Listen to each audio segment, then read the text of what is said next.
that our efforts are already showing results. Share that our efforts are already showing results. రోజు governor గారి ప్రసంగంలో budget సంబంధించిన ప్రసంగంలో governor గారు ప్రసంగిస్తున్నప్పుడు గత ప్రభుత్వంలో ఉన్న నాయకులు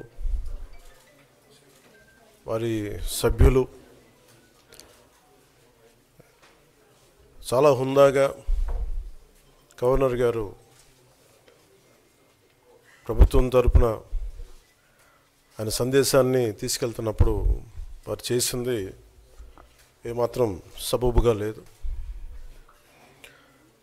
గవర్నర్ గారు గత నెల రోజులుగా ఆయన ఆరోగ్య పరిస్థితి బాగా లేకపోయినా కానీ కంటిన్యూస్గా తీవ్ర జ్వరంతో బాధపడుతున్నప్పటికీ కూడా ఆయన ప్రత్యేకించి వచ్చి ఆయన ఈ రోజుని చాలా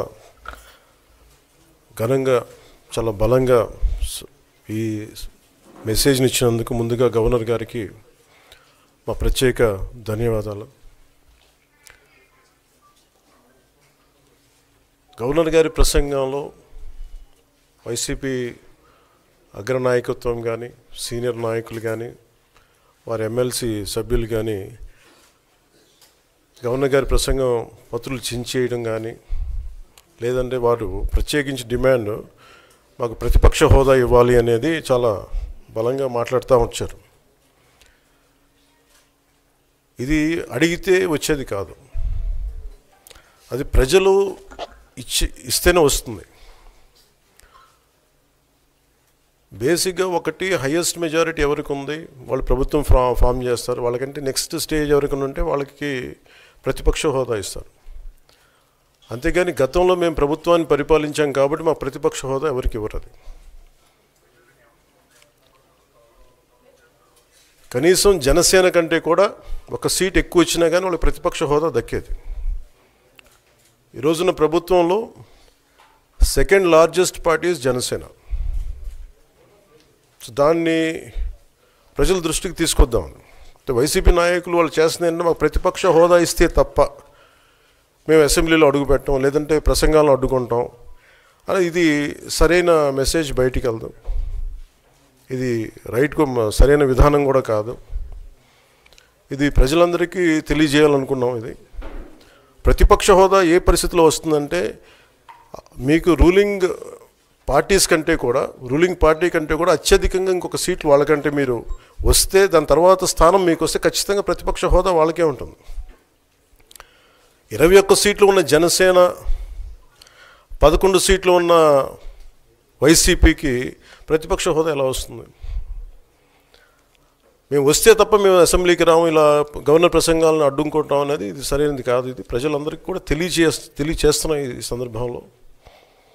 అందుకని ఇది భవిష్యత్తులో కూడా మేము కోరుకునేది వైసీపీ నాయకుల్ని మీకు ప్రతిపక్ష హోదా ఇవ్వకపోయినా ప్రజలు మీకు 11 సీట్లు ఇచ్చారు, దాన్ని గౌరవించి మీరు అసెంబ్లీకి రండి. మీ స్థాయికి తగ్గట్టుగా మీకు ఎన్ని ప్రశ్నలు అడగాలో దాన్ని తగ్గట్టుగా ఇస్తారు మీకు. ఇవన్నీ దాటి మన స్పీకర్ గారు కూడా చాలా గౌరవంగా వాళ్ళు 11 సీట్లు వచ్చినప్పటికీ కూడా చాలా గౌరవంతో ఇంతకాలం వాళ్ళకి ఇస్తూ వచ్చారు. ప్రశ్నోత్తరాల సమయంలో కూడా ఆయనకి ఇచ్చారు. గతంలో కూడా ఇవన్నీ ఆయన రావడానికి కూడా ఆయన ఎలా రావాలి ఏం చేయాలి దానికి కూడా చాలా ఏమాత్రం ఇబ్బంది పెట్టకుండా గతంలో కూడా చేశారు. ఫస్ట్ మీరు మనకి గవర్నమెంట్ ఫామ్ అయిన తర్వాత కూడా వీటిని దృష్టిలో పెట్టుకొని వైసీపీ కొంచెం హుందాగా వ్యవహరించాల్సిన అవసరం ఉంది. వైసీపీ నాయకులకు కూడా మీకు బాధ్యత ఉంది. గవర్నర్ గారి ప్రసంగాన్ని మీరు ఆ విధంగా మీరు ప్రశాంతంగా విని దాన్ని వచ్చే జరుగుతున్న సమావేశాల్లో మీరు దాని మీద లోటుపాట్లు మీరు చెప్తే బాగుంటుంది తప్ప ఇలా కూర్చోబెట్టి అరుపులు కేకలు ఇది సమంజసంగా లేదు. అంటే అర్ధాంతరంగా ప్రతిదానికి అసెంబ్లీలోకి రాగానే గొడవ పెట్టుకోవాలి, దేన్నైనా విభేదించాలనేది ఇది చాలా లో లెవెల్ ఆలోచన విధానం, లో లెవెల్ స్ట్రాటజీ. అది ప్లీజ్ మీరు అప్గ్రేడ్ అవ్వండి, మీరు అప్లిఫ్ట్ చేసుకొని మీరు కూర్చోబెట్టి డెమోక్రటిక్ ప్రాసెస్కి గౌరవం ఇవ్వండి. మనస్ఫూర్తిగా వైసీపీ నాయకులకి ఇది నా విన్నపం, నా విజ్ఞాపన. This what I would like to say. And నిజంగా కావాలి అంటే మీరు ఈ 5 సంవత్సరాల్లో మీరు ప్రతిపక్ష హోదా మీకు రాదు, అది మీరు మెంటల్గా ప్రిపేర్ అయిపోండి. 11 సీట్లతోటి మీకు ప్రతిపక్ష హోదా ఇవ్వబడదు, రాదు. ఎందుకంటే ఇట్ ఈస్ చంద్రబాబు గారు, గౌరవ ముఖ్యమంత్రి చంద్రబాబు గారు డిసైడ్ చేసేది కాదు, జనసేన డిసైడ్ చేసేది కాదు. దానికి రూల్స్ ఉన్నాయి, దానికి రెగ్యులేషన్స్ ఉన్నాయి, నామ్స్ ఉన్నాయి. ఉదాహరణకి నేనే ప్రభుత్వం, మన కేంద్ర ప్రభుత్వం ఫార్మేషన్కి మేము వెళ్ళినప్పుడు పార్లమెంటరీ లీడర్ని ఎన్నుకోవాలి మనం కూర్చున్నప్పుడు, ఎన్డీఏ పక్ష నాయకుడు ఎన్నుకోవాలనుకున్నప్పుడు నేను నాయకుల స్థాయిలో నేను కూర్చున్నాను. అదే నేను ఇక్కడ మంత్రిగా ప్రమాణ స్వీకారం చేసేటప్పటికి నన్ను ప్రధానమంత్రి గారి పక్కన నన్ను కూర్చోబెట్టలా. దో నేను డిప్యూటీ సీఎం అయినప్పటికీ కూడా అది మంత్రి హోదానే కాబట్టి తిరిగి నన్ను మంత్రులందరూ పక్కనే కూర్చోబెట్టారు తప్ప ప్రత్యేకంగా నన్ను అక్కడ కూర్చోబెట్టలేదు. They are very specific rules and regulations నడుస్తాయి. ఉదాహరణకి పొద్దున కూడా స్పీకర్ గారు ఎదురొస్తే, నేను అసెంబ్లీలోకి అడుగు పెడతా ఉంటే స్పీకర్ గారు ఎదురొచ్చారు. మనకి వచ్చి ఆయన కూడా ఆయనతో పాటు రండి అని వెళ్తుంటే ముందుకు తీసుకెళ్తుంటే నాకు అనిపించింది, సార్ ఇది డిప్యూటీ సీఎంకి ప్రోటోకాల్ ఉండదు, ఓన్లీ ముఖ్యమంత్రి గారు, స్పీకర్, మనకు కౌన్సిల్లో ఉండే చైర్మన్ ఆయనే మీరు చేయాల్సింది తప్ప ఇది మేము ఉండేది కాదని చెప్పి నేనే వెళ్ళిపోయాను. ఎందుకంటే మేమే ప్రోటోకాల్స్ బ్రేక్ ఎందుకు చేయమంటే మాకు లేని ప్రోటోకాల్ మేము అడగం.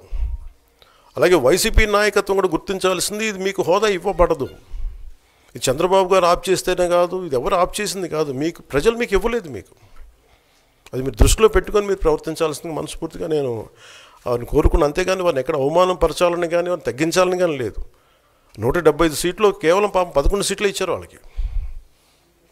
ఆ దృష్టిలో పెట్టుకొని ప్రవర్తించవలసిందిగా మనస్ఫూర్తిగా వారికి కోరుకుంటూ మీకు తెలియజేసుకున్నాం. Thank you.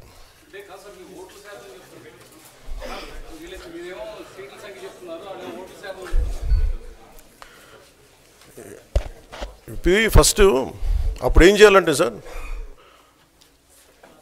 అప్పుడు జర్మనీకి వెళ్ళిపోవాలండి. ఇప్పుడు జర్మనీలో ఏంటంటేనండి, నేను జర్మనీ రిజల్ట్స్ కూడా ఏదో వచ్చినాయి చూస్తా ఉన్నాం ఎలక్షన్స్లో.